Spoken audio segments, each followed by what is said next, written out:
Hey guys, welcome to another video on this channel that I really need to start being a little more active on. Anyways, today we're gonna just do a simple talk about one of the consoles that I used to own and a lot of people seem to hate nowadays.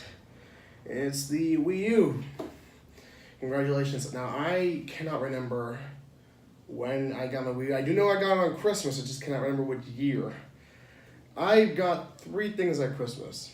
This Wii U, which was a Mario Kart 8 bundle, RC Bugatti, and a Sky Viper drone. I know it sounds like a lot, and it was a lot at Christmas.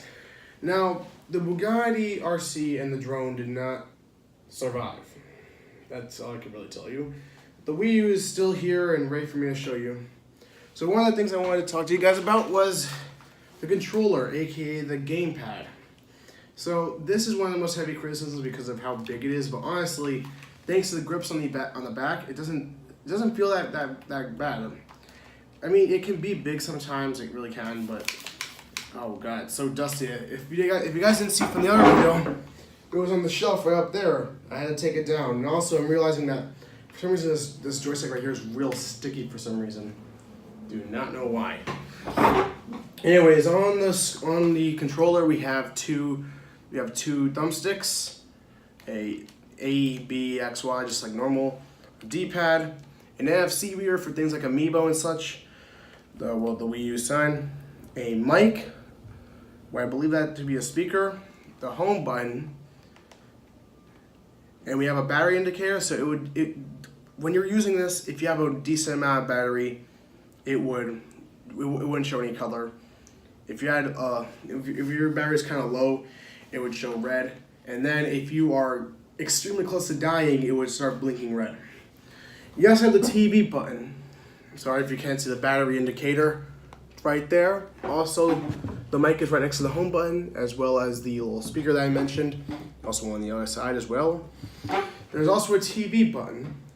Now, I've seen a lot of people review the Wii U. A lot of people say they never use this button.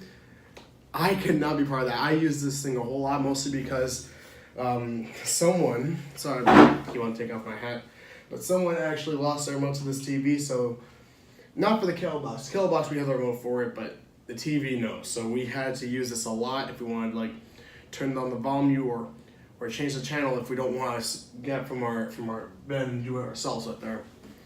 And there's a power button. This power button can work for both the gamepad as well as the Wii U console, and for both of them. That's one thing I like that the Switch does not do. Neither the Joy-Cons or the Pro Controller can do the same thing. So this is something. Also, regular start and select buttons, and there's also a camera right here. The only app that I've ever seen this use was Me Maker to take a picture of yourself, to make a me automatically.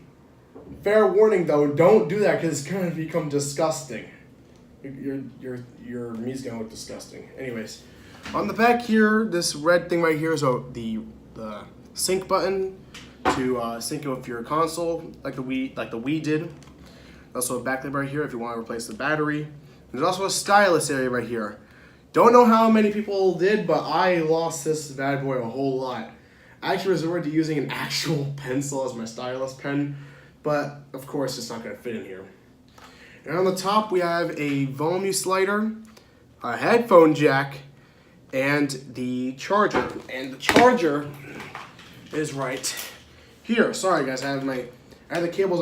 The cables I'm gonna be showing off in this video are just everywhere right now. Anyways, here's the cable. Yes, there's a gigantic brick on the top of it, but luckily this is a bit of a mess, but if I got this out, you can see it has a normal plug. It has a giant brick. And on the very end, which is luckily a very long cable, we have this. Now you probably wonder, it looked normal, but someone chewed it up. I don't know. We don't have any pets. We don't have like a dog or a cat, so someone chewed this up. And yeah, it just didn't work. We plugged it into the console. It didn't work, so we had to buy a replacement. I would show you the replacement. I still have it, but I have to walk all the way back to the kitchen, and that's just not practical. So just tie this back up, and I'll show you a few more. Ow! I almost clenched my hands right there. And I'll show you another thing. The sensor bar. This is actually not from the Wii U. This is from the Wii. I don't know if you guys can see it, but it says right there Wii sensor bar. But most cables, including the AV cable and the power cable, including the sensor bar, are backwards compatible from the Wii and the Wii U, as well as their controllers and games. And whenever a console can connect to both the controllers and play the games of the previous generation of a console, I'll say you own both consoles. So since the Wii U you can connect both Wii remotes, and via the Wii menu you can play Wii games. I say if you own a Wii U, you own a Wii U and a Wii. So yeah, it just plugs in and it can be used for motion controls, which the Wii U didn't really take a whole lot of. Didn't really do a whole lot of it. Sorry about that. And finally, we have the AV cable. Now you're probably wondering, Victor, this thing ran HDMI. Well, actually, it ran both HDMI and AV, as you can see right here.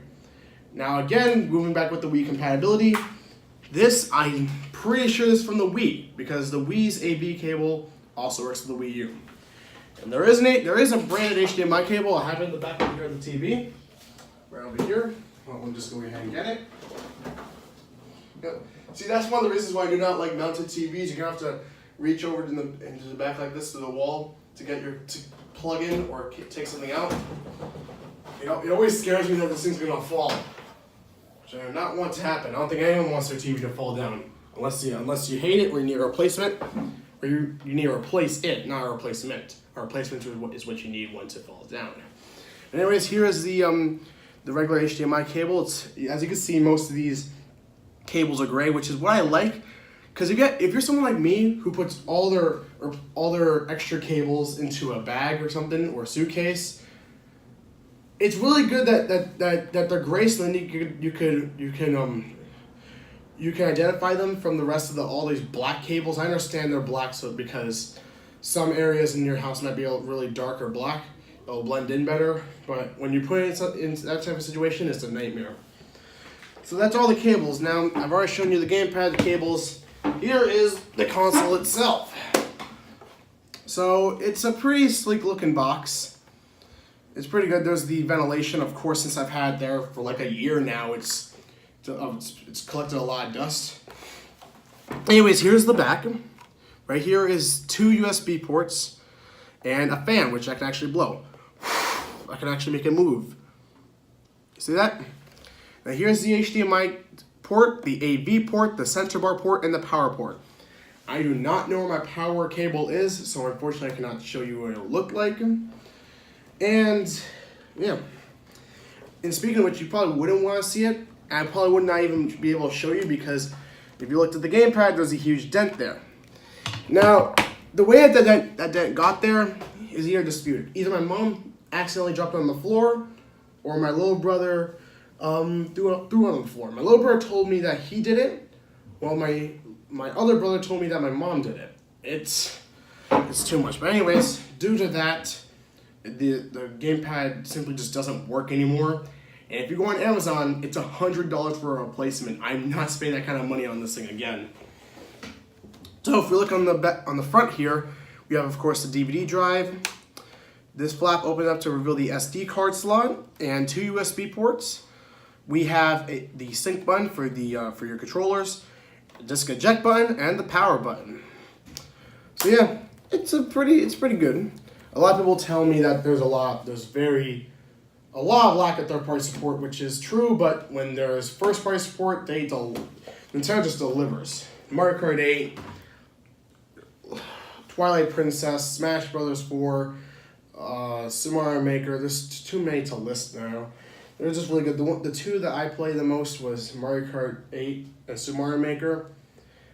Of course, Mario Kart 8 was a digital download, so I can't show you any sort of disc. Mario Maker was a disc. I don't know where it is, so I can't show you it. And even then, I can't show you gameplay because gamepad's busted and I don't know where the power cord is. So yeah, I mean, there's reasons to like it and reasons not to like it, but mostly it's a decent console. Of course, the Switch has it did a lot of things better than this thing. But of course, there is the fact that there's a TV button on it, and well, I mean it's not cheap to pick up. I think it's like this exact bundle that I have, the Mario Kart 8 Deluxe bundle, 32 gigs of storage. It's like I believe $40 for a new one in box. It's insane. But for $100 less, you can get Mario Kart 8 Deluxe and a Nintendo Switch, which I recommend you go ahead and pick up if you want to. If you're not a Nintendo fan, well then I have to be on your boat, because even though yes I do own this and I also used to own a Wii, which has gone lost in time, I was never really that big of a Nintendo person. I'll be honest with you, and I'll show you that in another video where I'll show my Xbox 360e. And well, yeah, that's all I can really tell you. So hope you guys have a great fall or autumn, whatever you want to call it, and I'll see you guys in the next video.